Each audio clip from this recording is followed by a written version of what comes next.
Thank you, Speaker.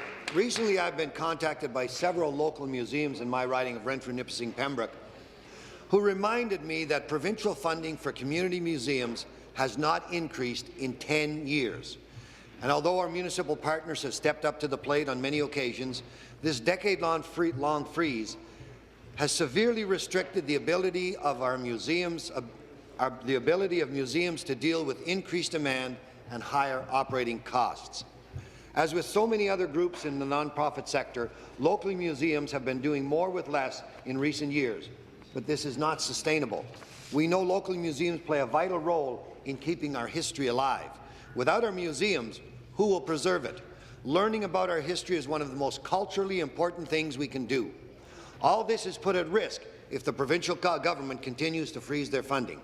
Community museums are asking for an additional $5 million to the Community Museum Operating Grant. I think everyone in this chamber can agree that that would be money well spent.